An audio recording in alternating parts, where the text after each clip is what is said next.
들어가겠습니다. 혹시 여러분이 어떤 마법을 행할 수 있어서 죽었던 사람을 다시 살릴 수 있다면, 혹시 그런 능력이 여러분에게 있다면 누구를 살리고 싶습니까? 정말 하고 싶은 말이 있었는데 그 얘기를 하지 못했고, 듣고 싶은 말이 있었는데 듣지 못하고 헤어진 사람이 있다면 그 사람을 살리고 싶은 마음이 우리 안에 있을 거예요. 성경은 그런 기적이 우리 지금 시대에는 잘 일어나지 않습니다. 그리고 그런 일들이 불가능한 것처럼 보이죠.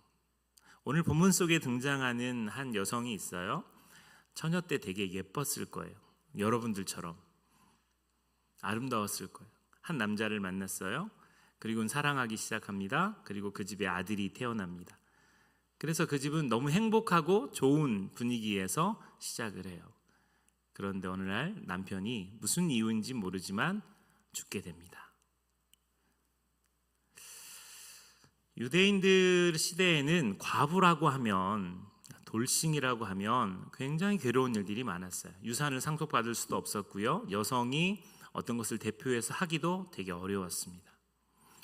그래서 이 과부는 태어난 아들, 이 아들이 성인이 되기만을 기다리는 겁니다. 여러분, 좀 더 디테일하게 들어가면 교회 안에 남편을 먼저 보내신 그런 분들도 계십니다. 아내를 먼저 보내신 분도 계세요. 근데 그런 분들이 고초가 있다면, 어려움이 있다면 그냥 남자 집사님들하고 얘기하는 것도 불편해요. 사람들이 바라보는 시선 때문에 그렇습니다. 그 남자 집사님하고 같이 얘기해도 눈치가 보이고 그걸 또 설명해야 되고, 내가 자꾸 뭔가 하는 게, 아이들 키우는 것도, 인생을 살아가는 것도, 돈을 버는 것도 이게 혼자서 감당해야 되니까 힘들고 어렵고 버거운데, 자꾸 사람들의 눈치를 보는 것까지 신경을 써야 되는 거예요. 마음이 좀 심란하죠. 특별히 그 분이 얼굴이 좀 예쁘거나 그러면 이건 더 정도가 심해집니다. 오늘 본문에 등장하는 이 과부도 그런 돌싱이었어요. 그래서 아이를 키우면 그 아이를 통해서 인생을 살아갈 기반을 잡으려고 했습니다. 근데 어느 정도 다 컸는데 예수님이 그 죽은 사람을 청년이라고 부른 거 보면, 이제 좀 듬직하고, 이제 좀 기댈 만하고, 이제 정말 둘이서 뭔가를 해볼 만하고, 그리고 아들이 결혼해서 가정을 이루면 그런 꿈들을 꾸고 있던 이 여인에게 세상이 무너지는 일이 벌어져요. 그 아들마저 죽습니다. 저는 이제 연예인 사역을 하는 사람으로서 개그우먼 정선희 씨가 참 대단하다고 생각이 들어요. 정선희 씨는 고인이 된 안재환 씨라고, 사진 한번 띄워주시겠습니까? 이 두 사람과 참 행복한 결혼을 시작했어요. 처음에 이 두 사람이 결혼했을 때 사람들이 되게 의아했어요. 안재환이 너무 아까운 거 아니야? 뭐 이런 얘기도 하기도 하고 그랬던 이슈가 있어요. 근데 2008년도에 차 안에서 이 안재환 씨가 자살을 하게 됩니다. 정선희 씨는 집사님이시거든요. 크리스찬이에요. 그러니까 믿음이 있기 때문에 아마 버텼던 것 같아요. 그래서 최근에도 간증 집회를 하는 걸 제가 보면서 정말 잘 버텨주고 잘 살아주어서 너무 감사하다라는 생각이 들었어요. 정말 사람들이 그런 얘기를 많이 했습니다. 남편 죽고 방송 나와서 웃음이 나오냐? 네가 직업이 그런다 하지만 네 남편이 그렇게 죽었는데, 너 때문에 죽었는데, 막 이런 저런 이야기를 해요. 여러분, 사람들이 댓글을 쓰는 거 정말 그걸 당해보지 않은 사람은 모릅니다. 저희 교회도 유튜브에 댓글 차단되어 있잖아요. 욕 쓸까봐. 설교가 왜 그따위냐, 군더더기가 너무 많다, 목사 얼굴만 잘생기면 다냐, 그런 건 괜찮다, 그건 좋죠, 그쵸? 그런 거 좀 많이 남겨주세요. 뭐 이렇게 하면 좋은데 좀 기분 나쁘거나 그러면 욕을 써요. 우리 카카오맵이나 네이버 맵에 우리 교회에 대한 평점, 좋은 점들, 그런 것들을 써야 되는데 카카오맵도 막혀 있어요. 거기다가 되게 이제 악플들을 쓰는 사람들이 있어가지고 좀 가슴이 좀 아픕니다.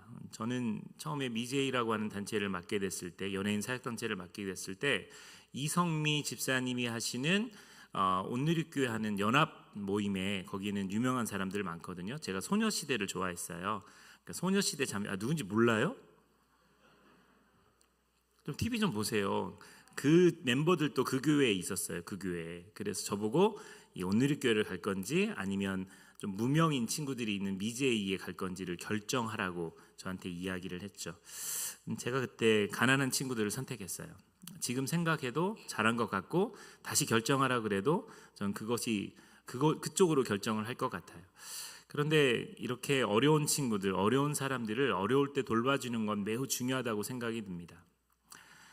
당시에 이 장례를 치를 때 여성들이 앞서갑니다. 그 이유는 여자들이, 그러니까 성경에 보면 하와가 범죄했기 때문에 죄인이라고 여겨서 유대인들은 여성들을 앞세우고 그 뒤에 남자들이 관을 들고 가는 장면을 볼 수 있어요.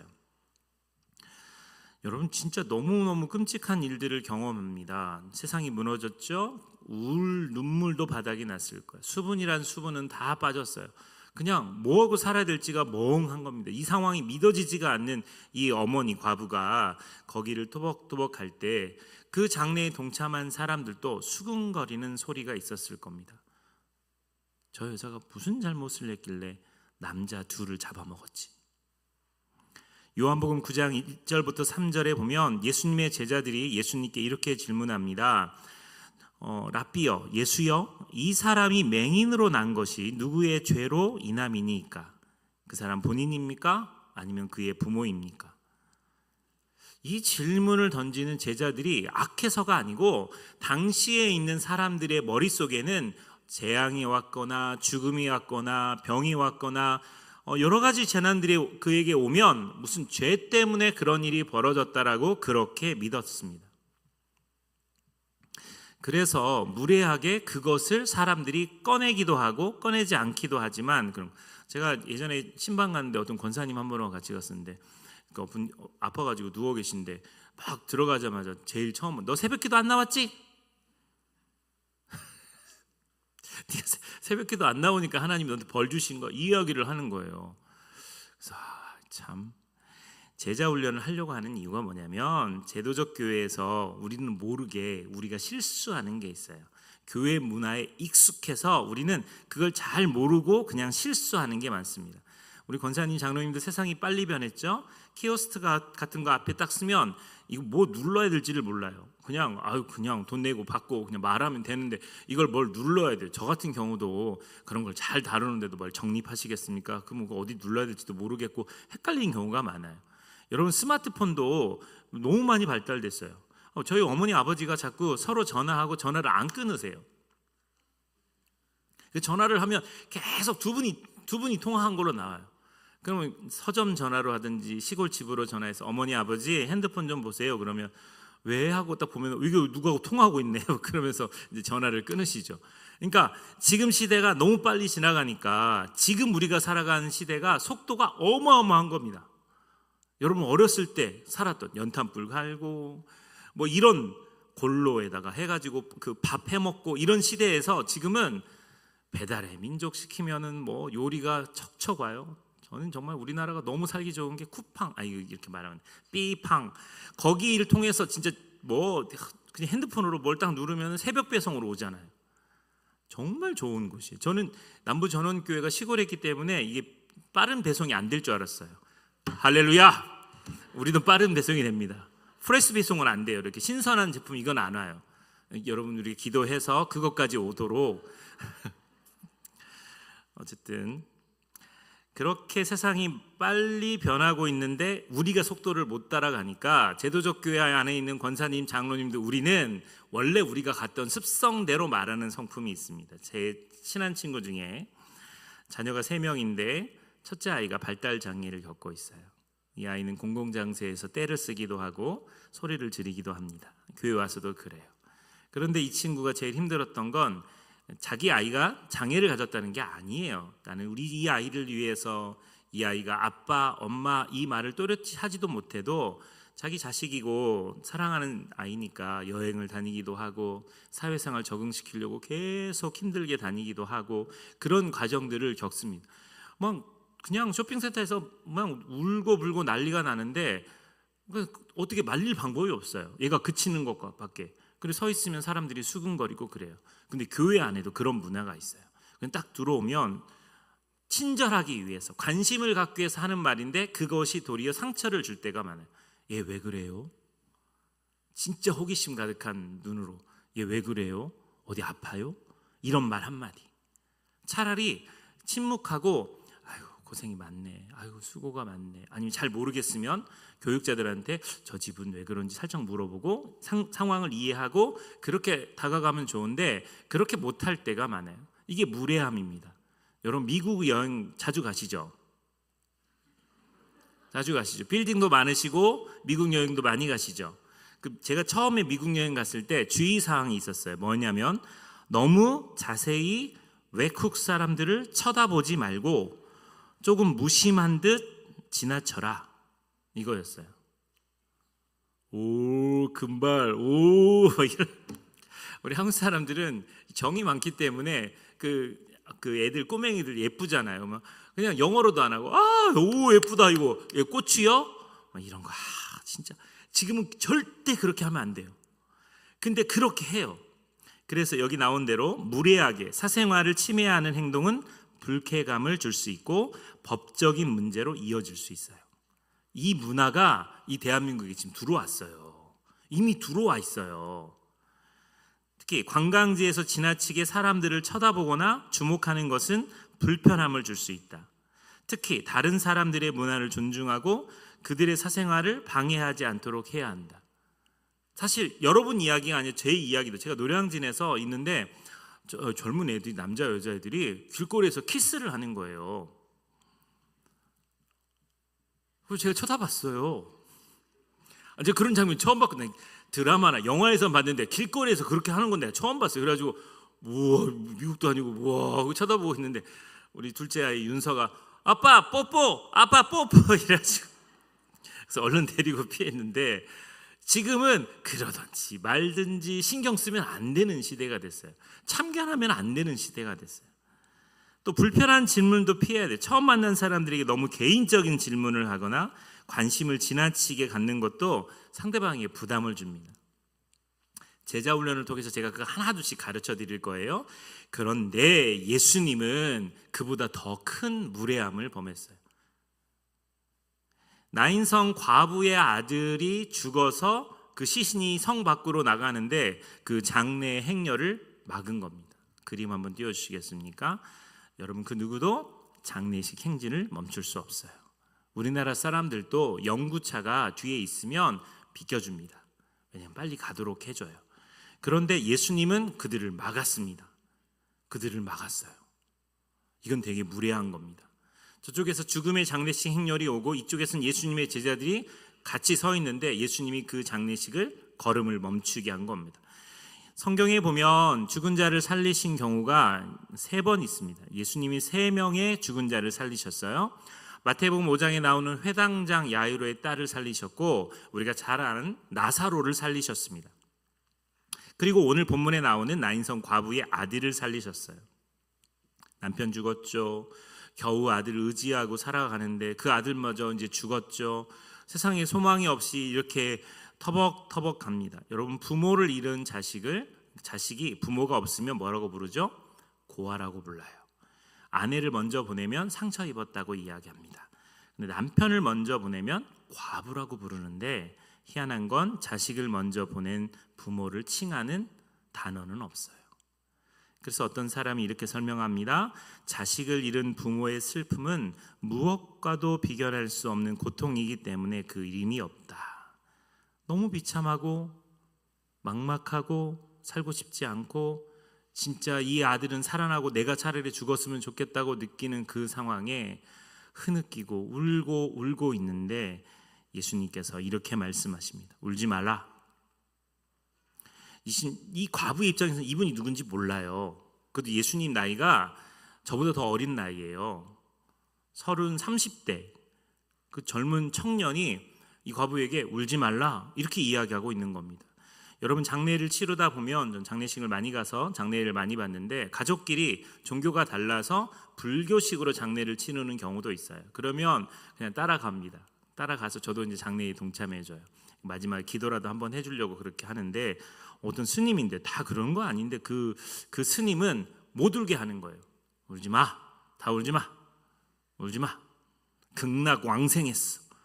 부처님이 좋은 데로 데려갔어. 이렇게 이야기하는 거예요. 그래서 뒤통수를 탁 때려버리고 싶었어요. 왜 울지 말라고 그래요? 애도할 때는 애도해야 돼요.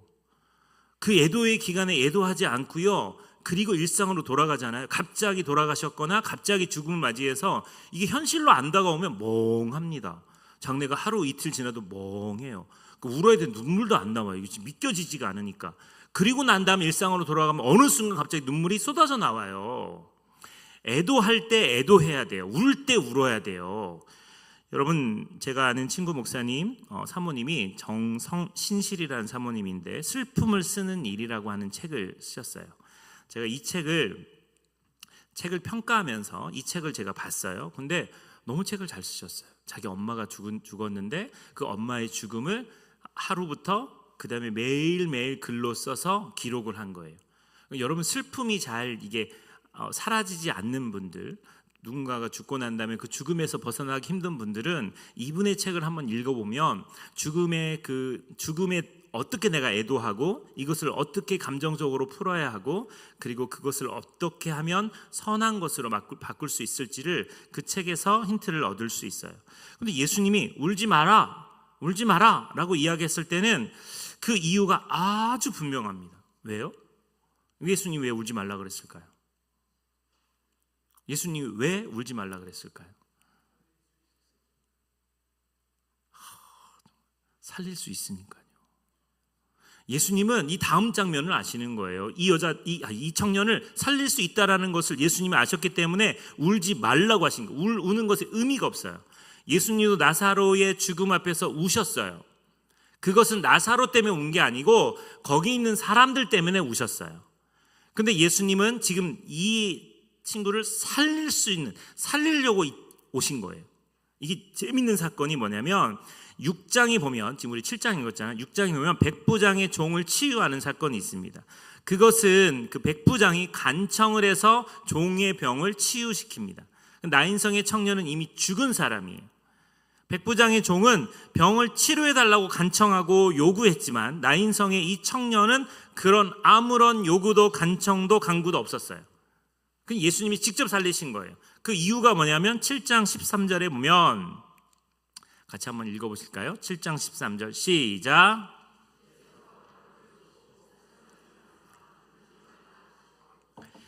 불쌍히 여기셨기 때문에 그래요. 신약성경이 예수님께서 무엇인가를 보셨다라고 할 때는 거의 대부분이 불쌍한 사람들, 힘들고 어려운 사람들, 그들을 바라보실 때 이런 표현을 사용하십니다. 예수님의 사역은 죽은 자를 살리는 것은 메인은 아니었어요. 병자를 고치는 것도 메인은 아니었어요. 여러분, 예수님이 치료한 사람도 나중에 다른 병이 걸리고요. 예수님이 살린 사람도 지금도 살아있지 않습니다. 그들도 반드시 죽습니다. 그러니까 병을 치료하고 또 죽은 사람이 산 것이 중요한 게 아닙니다. 그게 중요한 게 아니에요. 그러나 이들은, 제자들을 포함해서 이들은 예수님이 죽은 자까지 살릴 거라는 것을 예상하지 못했거나 그것까지는 예수님의 능력이 아니라고 생각했어요. 그래서 나사로가 죽었을 때 그 누이 마르다가 요한복음 11장 21절에 이렇게 이야기합니다. 마르다가 예수께 여짜오되 주께서 여기 계셨더라면 내 오빠가 죽지 아니하였겠나이다. 예수님 좀만 빨리 오시지. 죽기 전에 오시지. 예수님 여기 계셨으면 예수님이 병 낫게 해주실 거 아니에요. 이렇게 이야기를 하는 거예요. 근데 예수님께서 그 마르다에게 아주 유명한 말씀, 지금 이 말씀을 읽으면 여러분도 다 아는 이 말씀을 여기서 하십니다. 요한복음 11장 25절 26절 같이 한번 읽어볼게요. 시작.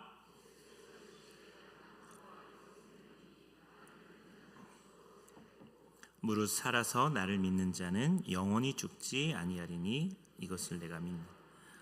예수님께서 하신 말씀이 부활이고 생명이다라는 거예요. 두 행렬이 마주치는 겁니다.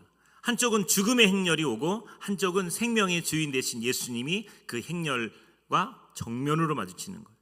그때 예수님께서 죽었던 자를 살리시는 겁니다. 할렐루야. 이것은 매우 놀라운 일이에요. 왜냐하면 예수님이 이 땅에 오신 이유는 에베소서 2장 1절에 보면 그는 허물과 죄로 죽었던 너희를 살리셨도다 라고 되어 있어요. 이미 우리는 죽은 사람이지만 주님이 우리를 살리셨습니다. 할렐루야. 주님이 우리를 살리셨어요. 예수님이 이 땅에 오신 이유는 사망에서 우리를 건져내기 위해서 오신 겁니다. 그들은 아무도 그것을 예상하지 못했어요. 그 장래 행렬을 막는 예수님이 무례하게 보이고 그것은 법도에 어긋난다고 생각했습니다. 근데 예수님은 그 일을 하십니다. 누가복음 7장 14절 15절에 보면 가까이 가서 그 관에 손을 대시니 맨 자들이 서는지라 라고 되어 있습니다. 여러분, 관은 손대는 게 아니에요. 유대인의 법에는 관은 손대면 안 됩니다. 죽은 자의 시신은 손댈 수 없어요. 그건 부정한 사람이 되는 겁니다. 근데 예수님께서 웬일인지 이 일에 대해서는 직접 나섭니다. 예수님이 팔을 걷어붙이고 본격적으로 개입하시는 겁니다. 관에 손을 댑니다. 그때까지 사람들은 저 사람 뭐 하는 사람이야? 아니 왜 남의 장례식에 와서 깽판을 치는 것처럼 우는 사람에게 울지 말라고 하고 그리고 이 관을 손을 대고 멈추게 하는 거지? 그때 예수님이 15절에 죽었던 자가 일어나 앉고 말도 하거늘 예수께서 그를 어머니에게 주시니라고 되어 있어요. 예수님이 일어나라고 말씀하시면 죽었던 자들도 일어납니다. 예수님이 일어나라고 말씀하시면 죽었던 한국교회도 반드시 일어날 줄 믿습니다. 여러분, 우리의 심령이, 우리의 영혼이 오랫동안 어떤 것에 부딪혀서 안 되면 더 이상 기대하지 않아요. 기도할 힘도 없습니다. 그런데 주님은 우리에게 찾아오셔서 힘을 불러 일으키시는 분이세요. 근데 여러분, 우리는 포기하지 않았으면 좋겠어요. 포기하지 않았으면 좋겠어요. 나는 어차피 이런 팔자야 이렇게 말하지 않았으면 좋겠어요. 제가 팔자소간 이야기 하잖아요. 숫자 2를 기록하면 이것은 3자로도 바꿀 수 있습니다. 4자도 여기 밑에 이렇게 치면 8자로 바꿀 수 있어요.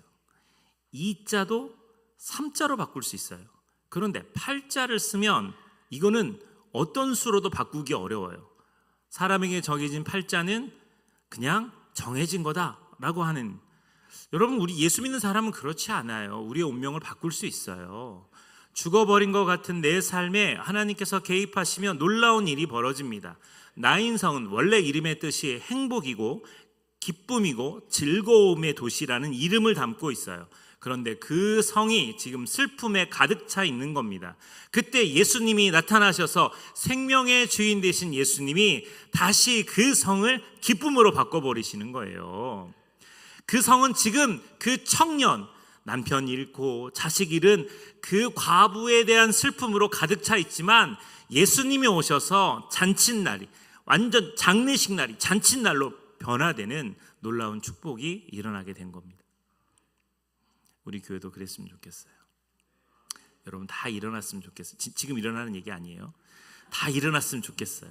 진짜 우리들의 영혼이 소생했으면 좋겠어요. 예전에 우리 권사님들 정말 뜨거웠던 그 신앙의 그때 그 순간이 다시 한번 회복됐으면 좋겠어요.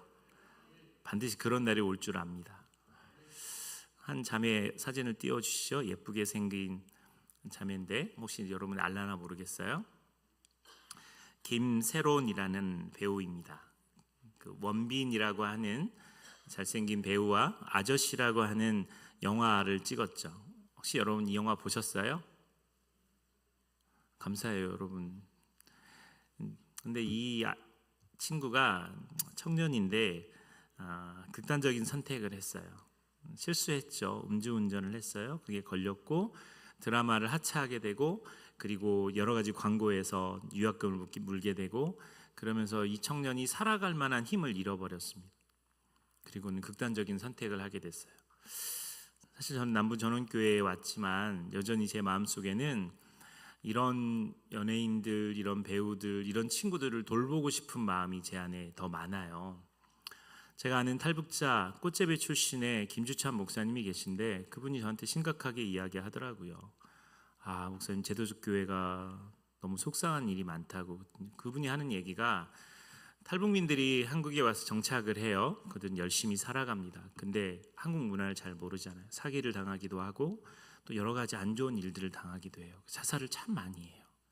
그때 김주찬 목사님이 제도적 교회를 하기 전에는 그들이 새벽에도 힘들다고 죽고 싶다고 이야기하면 찾아가서 그들과 시간을 보내고 그들을 위로해주고 격려해서 살게끔 해줬어요. 근데 자기가 목사가 되니까 예배 시간을 정해야 되고 해야 될 일들이 있으니까 그 사역이 멈춰버린 겁니다. 그래서 자기가 잘 아는 중국에서 힘들게 해서 여기 한국까지 넘어왔던 동료들 중에 많은 사람들이 그렇게 죽어버리는 거예요. 자기가 고민하더라고. 그럼 제가 그랬어요. 제도적 교회를 떠나라고. 난 목사님 제도적 교회를 떠나서 그 사람을 살렸으면 좋겠다고. 여러분, 기독교는, 교회는 사람을 살리는 곳이에요. 우리의 사명은 죽어가는 사람을 살리는 겁니다. 그래서 그게 너무너무 안타까워요. 이 배우를 저한테 연락이 와요. 목사님 시간이 됐어요. 좀 만나주셨으면 좋겠는데요.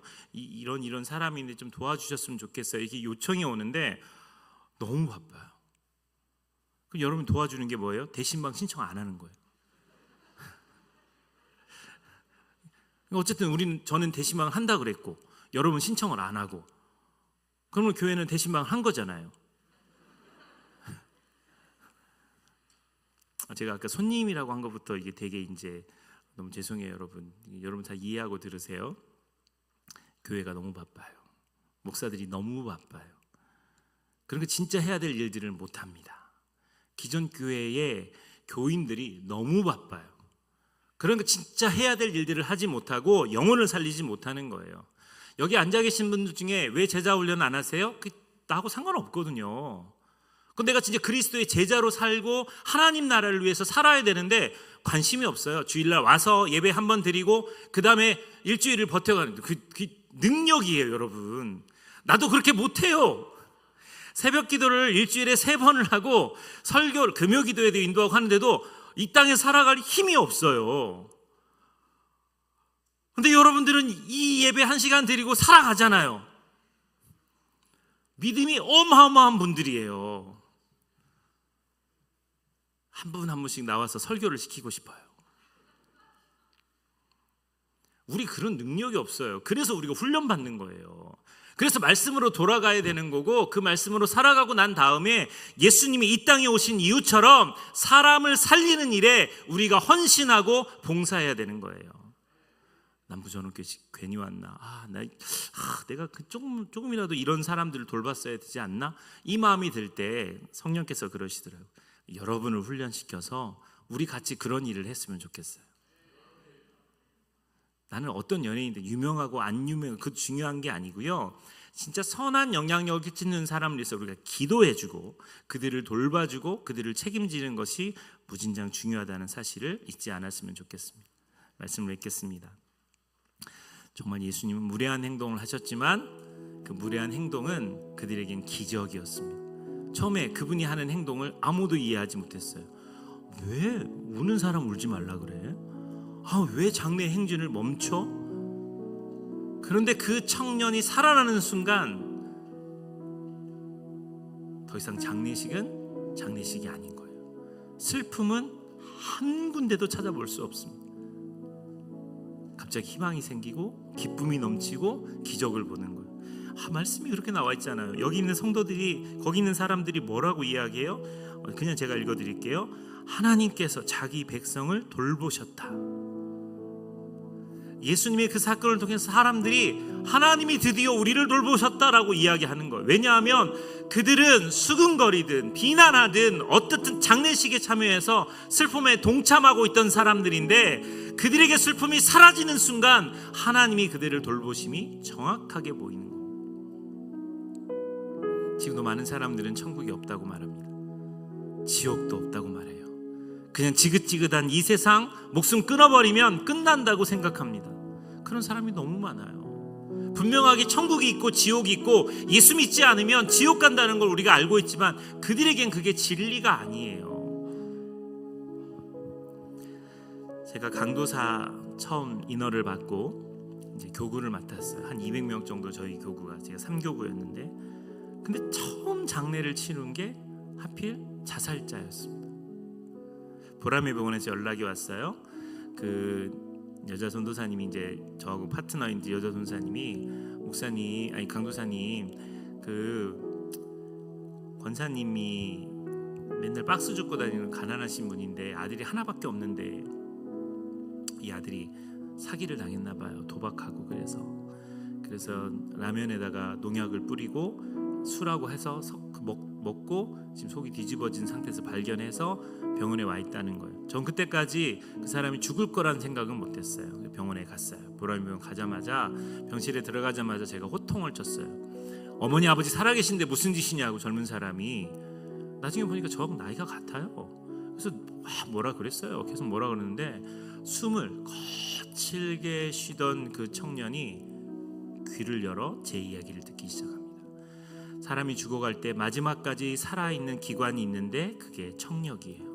그래서 중환자실에 앉아있어 누워있어도 그 사람의 귀에 대고 계속 이야기를 하고 사랑한다고 말하고 일어나라고 이야기하고 찬양을 들려주고 말씀을 들려주는 건 매우 중요합니다. 그런데 그 청년이 그동안 교회도 안 나오고 예수를 믿은 적도 없고 예수 믿는 엄마를 핍박했던 그 청년이 제 이야기를 경청하기 시작해요. 천국은 있습니다. 지금 당신이 영접 기도를 하면 당신은 죽어도 천국 갈 수 있습니다. 그냥 옆에 누가 있든지 신경 쓰지 않고 복음을 전하는 거예요. 당신에게 예수 그리스도가 필요합니다. 영접 기도를 따라 하시겠냐고 그랬더니 숨은 거치게 쉬지만 따라 하겠대요. 그래서 하나님 나는 당신을 믿고 싶습니다. 이 시간 내 마음속에 오셔서 나의 주 나의 하나님으로 임재하여 주시옵소서. 그 청년이 그 기도를 따라 했어요. 그리고 제가 교회 가서 다시 준비하고 올 테니까 조금만 더 힘내세요 하고 제가 떠났는데 5분 뒤에 하나님이 불러가셨어요. 서툰 강도사가 처음 장례를 그렇게 치룹니다. 화장터에 가서 화장하고 발인까지 하고 그리고 하관 예배까지 다 드리고 났는데 그 장례가 끝나고 난 다음에 그 권사님이 저를 찾아오셨어요. 한 돈짜리 금반지를 하나를 가지고 오셨어요. 너무 감사하다고. 이거 아니라고 권사님, 이거 안 받는다고 그래. 이거 꼭 받으셔야 된다고. 그러면서 하신 이야기가